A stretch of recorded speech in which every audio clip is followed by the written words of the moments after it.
सासे बिथांमोना गावसोर जे पलिटिकल लिडार बिनि इथिक्सखौ बुजियाखै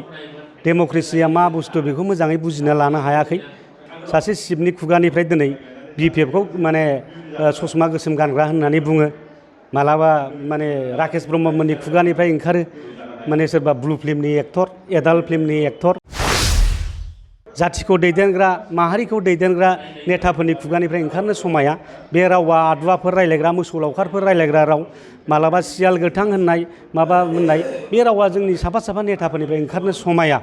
दा बेफोरबादि बिथांमोननिफ्रायनो बे बाथ्राफ्रा ओंखारनायाव हयथ' जोंनि माखासे नेताफ्राबो गाहाय थाखोनि नेताफ्रा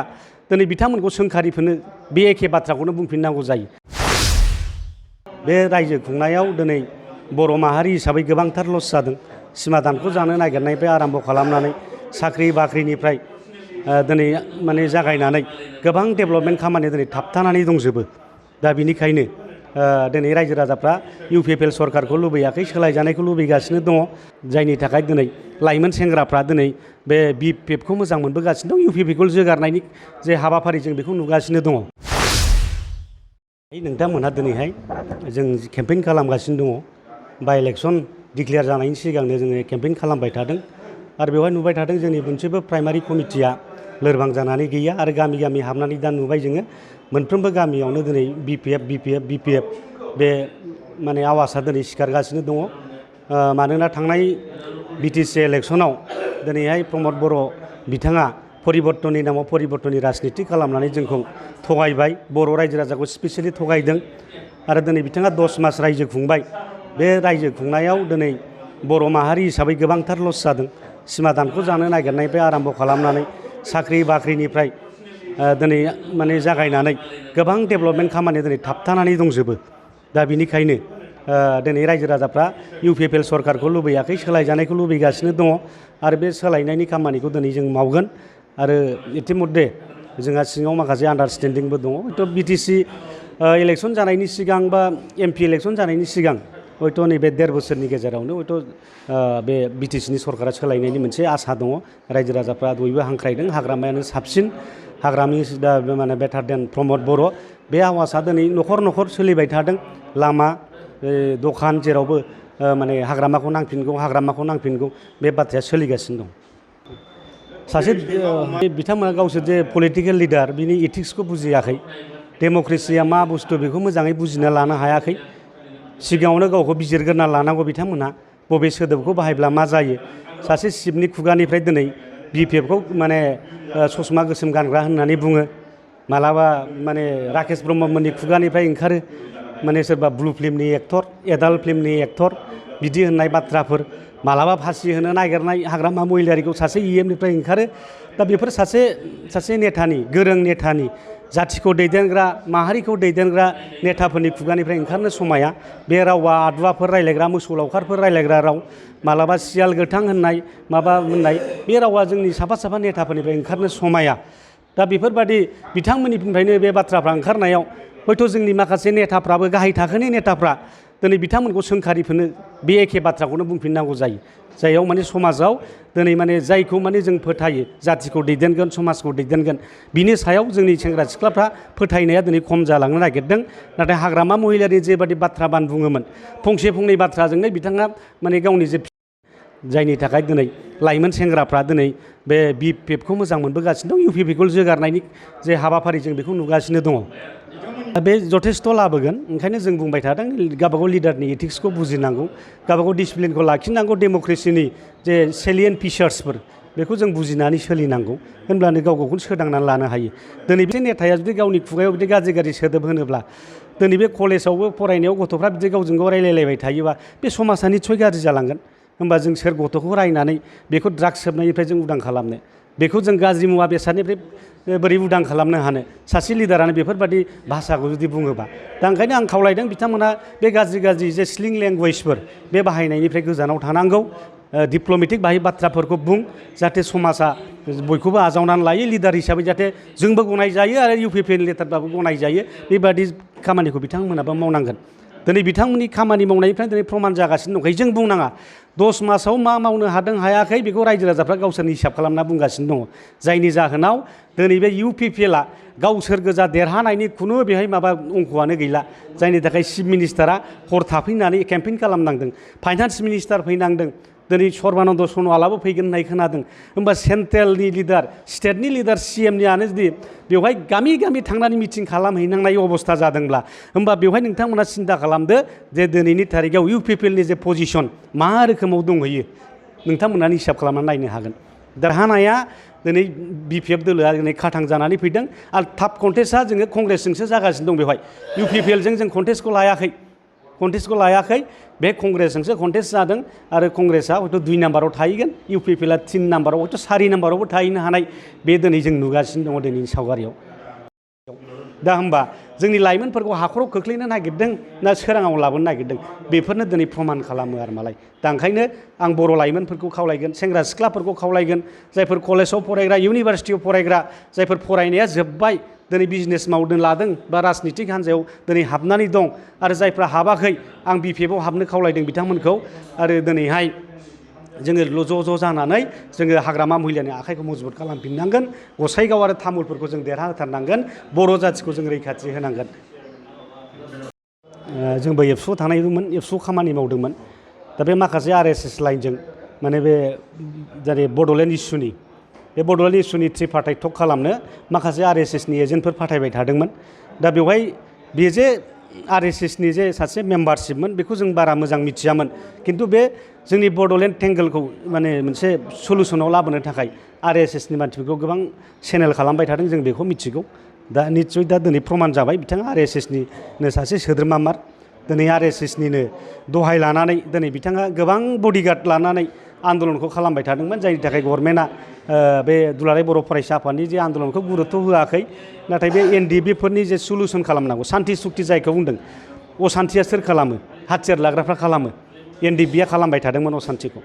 दा दिनै बे असान्थिखौ दिनै सान्थि खालामनो थाखाय सुक्ति खालामनांगौनि थाखाय दिनै भारत सरकारा AB माथुरखौ दिनै इन्टारलकिउटर हिसाबै दिनै दैथायहरदोंमोन आरो बेजों सावरायनाया माने नियार एबाउट माने सलुसनानो जाखाबायमोन आरोखि अलमस्ट फाइनालानो होनजाबायमोन दा बेवहाय प्रमद बर'आ गावनि इमेजखौ धंस जाजानो गिनानै दिनै सुक्तिया जुदि NDBजों जायोबा आं एबसुनि 10 बोसोर आफादगिरि जानानै आंहा जेबो इमेज थानाय नंला आंहा जेबो दाम थानाय नंला बे बाथ्राखौ साननानै माखासे IBनि मानसिफोर IBनि मानसिफोरजों दिनै सोमोन्दो लाखिनानै दिनै बिथाङा बे सुक्तिखौ दिनैहाय माने खालामदों आरो बेवहाय जोंनि मेन जे डिमान्ड गोजामसिन डिमान्डमोन डिभाइड आसाम 50-50 बे डिमान्डखौ जालदाब गारनानै दिनै बेवहाय माखासे स्कुल कलेजनि माखासे एग्रिमेन्ट लाबोनानै पेकेज लाबोनानै गामि दानख'नायनि एग्रिमेन्ट लाबोनानै दिनै बे खामानिखौ मावदों आरो माने सुक्ति खालामदों बेवहाय NDBआबो लाब जायाखै बर' जाथियाबो लाब जायाखै बेखौथ' बुंनांगोन रायजोआनो बुंगासिनो दं आं बुंब्ला दाय जानो हागौ रायजोआसो बुंबाय थादों दिनैहाय बर' जाथिया बुंबाय थादों NDBफ्रा बुंबाय थादों बे जोलैनि हांगार बे NDBनि 34 बोसोर जे दावहा नांबोदों हाथियार हमनानै बिथांमोननि जे सभारेन बड'लेण्ड जायखि डिमान्ड दङमोन बे डिमान्डआ दिनै थेर बेथेर जाबैबाय बड'फा उपेन्द्रनाथ ब्रह्मनि जे मास्टार रेस दानाय आलादा बड'लेण्ड रायजो सोरजिनाय बे इमेजआ दिनै जोंहा गैला बर' जाथियाव गैला बे दाबिफ्रा गैला दा जोलैनि हांगारा सोर होनगोन रायजोफ्रानो होनगासिनो दं आं होनोबा आंखौ दिनै बिथांमोनाबो बुंफिननो हागौ खिन्थु रायजो राजाफ्रा बुंगासिनो दङ जे जोलैनि हांगारा प्रमद बर'आ जाथिखौ फाननानै जाबाय सासे बेफारि बियो आरो बेखौ हाग्रामा महिलारिया आगोलनो मिथिखाना बुंदों प्रमद बर'आ बेफारिसो सासे आरो बिनि आखुखौ मिथिखागौ हाग्रामा महिलारिया ओंखायनो हाग्रामा महिलारिया बेखौ सिगांनिफ्रायनो बेफारि होनबो थानाय खारनफ्रा बिनो दिनै बेफारियानो नुजामारबाय दिनै मोनसेबो खामानिखौ गाव मावा बियो मोनसेबो आसनि गैया दिनैहाय आसाम गभर्नमेन्टआ जेखौ बुङो बेखौ दिनै खालामबाय थागोन गाबोन आसाम गभर्नमेन्टआ बुंहरो BTC ओनसोलाव 5 लाख दिनै बांलादेशि सोनांगौ दिनै वेलकाम खालामगोन बिथाङा दिनै रन्जन दैमारिखौबो जेलनिफ्राय बख'फिननो बिथांमोनहा गोसो गैया दिनै जेलखौसो सोलायदों मालाबा 10APBNनि हेडक्वार्टाराव दोनहैदों दा काजलगावनि गेस्ट हाउसआव दोनफैनो नागिरदों दा बे मानसिखौ जेल जाहोनाय मानाय बे खामानिखौ मावनो मोजां मोनग्रा बे प्रमद बर'आ दिनै बेफोर खामानिखौ मावनो मोनदों खुनु बेवहाय माने वान जब वान भटनि बाथ्रा गैया बेवहाय माने न'खर साख्रि होनायनि बाथ्रा गैया पुलिस मिलिटारिनि साख्रि होनो नागिरदों बेयावथ' फिटनेसजोंसो खोथा फैदों दा जाय खारनो बारनो हायो बे साख्रि मोनगोन खिन्थु एकर्डआव लिरदों बर' सेंग्राफोरखौ स्पेशेल रिक्रुटमेन्ट खालामनांगौ NDBफोरखौ दिनै बे साख्रियाव सोसननांगौ माने रिलेक्सन होनानैबाबो थिसननायनि बेबस्था लानांगौमोन दा खिन्थु दिनै लायाखै बे इन जेनेरेलसो जानो थांगासिनो दं होमबा प्रमद बर'आ बे क्रेडिट मोननांगौनि खोथा गैया दिनै BTCआव थानाय 8,000टा साख्रि दंमोन बेखौबो दिनै आसाम गभर्नमेन्टआ गावसिनि 1 लाख साख्रि होग्रायावसो दिनै एसिमिलेट खालामहैबाय होमबा दिनै इन्टारभिउआ जुदि गुवाहाटीयाव फाथिनाय जायोबा डिपार्टमेन्ट वाइज फाथिनाय जायोबा होमबा बेवहाय बिटिसिआव सोरबा दिनै गवालपारानिफ्राय सोरबा धुबरीनिफ्राय सोरबा बङाइगावनिफ्राय नगाव मरिगावनिफ्राय एडमिसन माने बेवहाय अर्डार लानानै दिनै बेवहाय जइन जाफैगोन होमबा नोंनि बर'फ्रा बहा साख्रि मोनगोन नोंनि बिटिसि बासिया बहा साख्रि मोनगोन बे मोनसे प्रश्न जानानै फैदों आरो मालाय दङ होमबा गाबोन जुदि बे बजाखौ जों लायाबालानो बहा थानो हानो दिनै जोंनि सिबानो जोंखौ जोंनि हा हुखौ रैखाथि होनो जुदि गोसो गैयाब्ला हायाब्ला मा खालामनो खिन्थु हाग्रामा महिलारिया मोनसे बाथ्राखौ बुंदों जोंनि बिटिसिआव सासेबो बांलादेशिबो गैया आरो खुनु बांलादेशिखौ जों सोनो हाया आरो बेहाय आसाम गभर्नमेन्टआ डिक्लेयार होनांदों जों सिक्सिडुलाव खुनु बांलादेशिखौ सोआ रिहेबिलिट खालामनाय नङा दा होमबा बे पार्थक्यखौ नायदो दिनै जोंनि हाखौ फाननानै जानो नागिरदों जोंनि आबै आबौमोननि जेसेबां गोथौ जावलाङो एसेबां बेगें मोनगोन होननानै प्रमद बर'आ जाय बिबुंथिखौ दिनै माने आन्दलनफ्राव बुंबाय थायोमोन दिनै बे गासिबो उल्था जालांगासिनो दङ होमबा बेखौ जोलैनि हांगार होननाया जेबो गोरोन्थि जाया आंनि बेक्तिगत साननायाव आं बेखौ दिनै बेक्तिगत हिसाबै बुंदों बिथांखौ आरो रायजो राजा होनगासिनो दं आं रायजो राजानि सुरजोंसो होनफानाय जादों बेवहाय दा बेवहाय गाज्रि मोननाय मोजां मोननायनि खुनु बाथ्रा थानो हाया आं खावलायगोन बेखौनो जोंनि स्पेसियेलि बर' हारि हिसाबै जों बर'आ खौसे जाफिननांगोन खौसे जायाब्ला जों गोमालांनोसै हाग्रामा महिलारि दैदेननाय समाव बा बड'फानि बै समावहाय सानसुमा खुंगुरमोन जेब्लानाखि आन्दलन दैदेनदोंमोन जोंनि बर'नि एमएलएफ्रा जोङो 11 जन मोनबाय थानो हायोमोन जोङो सासे एमपिया थाबाय थायोमोन नाथाय दिनै बे प्रमद बर' दैदेननाय बे बिटिआर सरकाराव जोंहा एमएलएफ्रा खमायबोबाय 12 जनाव जों दा 8 जनल'सै आरो गाबोन जुदि बे गसाइगाव आरो तामुलपुराव जुदि जों जेननानै सोरबा हारसाया बा सोरबा माबाया गुबुन हारिया देरहालांबावोबा 6 जनल' जाफैनोसै आरो माब्ला जों बेवहाय मोनहैबावगोन एमएलए माबायाव मोनहैबावगोन जों एमपिआव मोनहैबावगोन रायजो सभायाव माब्ला लकसभायाव जों मोनहैबावगोन दा जोंनि जाथिया दिनै अलखदाव दङ बे अलखदनिफ्राय रैखाथि मोननोब्ला एकमात्र मोनसेल' गोहो दंसै जाबाय बिपिएफ राजनितिक भाबै 17 बोसोर दिनै सान्थि भाबै जोंनि बर' रायजो राजाफोरखौ दिनै जौगाखांहोदोंमोन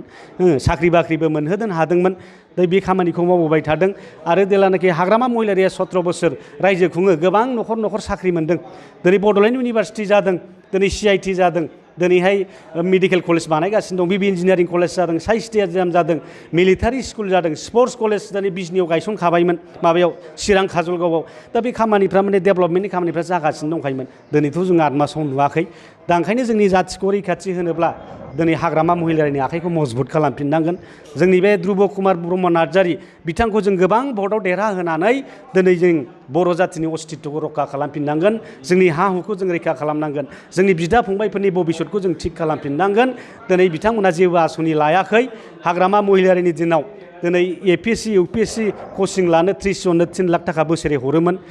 PhD MPhil डिग्री दिनै खालामनो थाखाय दिनै 1 लाख थाखा हरोमोन हाग्रामा महिलारि गभर्नमेन्टनिफ्राय दिनैहाय जायफ्रा medical entrance engineering entrance IIT एन्ट्रेन्सआव पास जायो बिथांमोननो 1 लाख थाखा हरोमोन एडमिसन दिनै प्रमद बर'नि खोथा गोदो एबसु थानाय समाव बुंदोंमोन मिशन बड'लेण्ड जों बड'लेण्डखौ जेरैखिया मोननांगोन आरो बिनि थाखाय आन्दलन खालामगोन आरो गावनि जे बुंदों प्रमद बर'आ जे बड'लेण्ड मोनाब्ला सिफ जाया दिनै MCLAबो गेलेया MLAबो जाया MPबो जाया बुंदोंमोन नाथाय बे मानसिया बड'लेण्डखौ सारेन्डार खालामदों दा बड'लेण्ड मिसना जोबलांबाय आन्दलनबो खालामफिननो हाना दिनै दुलाराय बर' फरायसा आफादा बा बर' हारियानो मोनसे सम लासिगोन आफ्टार 10 इयार्सनि गेजेरावसो हयथ' बे आन्दलनखौ जों खालामनो हानाय बे पजिसना फैनो हासिगोन दा बिनिखायनो मा खालामदों प्रमद बर'आ दिनै 75,000 थाखाबो होनो हाखाया दिनैथ' दा जों खोनाबाय थादों जुलाइ मासाव दिनै 301 कौटि थाखा माने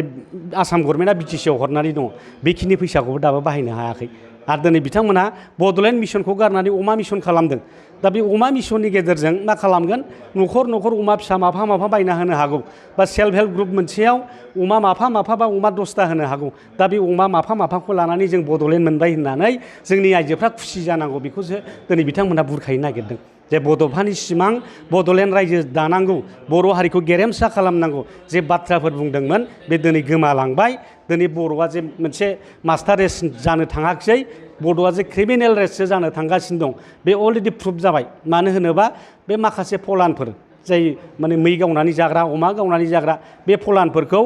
बिदि 50,000 थाखानि लब देखायनानै सारेन्डार खालामहोदोंमोन दा बे 50,000 सारेन्डार थाखानि ल'आव सारेन्डार खालामोबाय सिलाइ फबनायखौ बुरखांहोबाय फुख्रियाव गारसोमनायखौ बोखांहोबाय दिनै सारेन्डार खालामदों दा बेखौ वाइल्ड लाइफ दिनै मोनसे आयेन दङ बे आयेननि गेजेरजों दिनै केससो खालामजोबनानै बिथांमोना हमजाजोब्बाय दिनै वारेन्ट फैजोब्बाय बेखौ जों मिथिनो मोन्दों दा दुखुनांथाव आं बिदि होननानै मै गावनानै जानांगौ होनना रावखौबो आं माबा खालामाखै इन्सपायार खालामाखै खिन्थु बिथाङा जे बे खामानिखौ मावदों बे माबा मोनसे मोजां चेनेलजों थांनांगौमोन हम मिनिस्ट्रिया मिथिनांगौमोन बेखौ DCSPआ मिथिनांगौमोन बे सिलाइखौ हयथ' DCSPआसो प्रेजार्भ खालामनानै दोनो नाथाय बिथांमोना फरेस्ट डिपार्टमेन्टजों रायलायना बेखौ खालामबाय दा आल्टिमेटलि मा जाखो बे जायफोर सारेन्डार होग्रा बे मानसिफोरावसो दिनै बे केसा नांनानै थाबाय होमबा 50,000नि लबाव दिनै बिथांमोना हाथियार गथायदोंमोन बे हाथियार गथायनाया दिनै बिनिमायाव दिनै न' गारनानै खारनांनाय अबस्था जाबाय बिसि फिसानि अबस्थाया मा जागोन माजों दिनै गथ' गथायखौ जाहोगोन फिसाखौ माजों फोरोंगोन गावनो खारनानै थानांसै मेघालयआव खारनांसै बेंगालयआव खारनांसै होमबा बिनि रायजो जानाया दिनै मा जागोन धंस' खालामनाय जायाखै होमबा बे धंस' खालामनाय जाबाय दा बेफोरबायदि साख्रि बाख्रि होनो नागिरदों टेट फरिखा माने मास्टार दिनै एपइन्टमेन्ट होदों बेवहायबो फेक सार्टिफिकेटजों दिनै साख्रि लानायखौ नुबाय दिनै इनकुवेरि खालामदों फेक ओंखारजोब्बाय दा दिनै बै मानसि 50 जन मानसिफ्राबो दिनै जेल जानानै दंजोबो होमबा प्रमदआ मानसिफोरखौ जेल जाहोनाय खामानिखौ मावनो मोजां मोनो नामा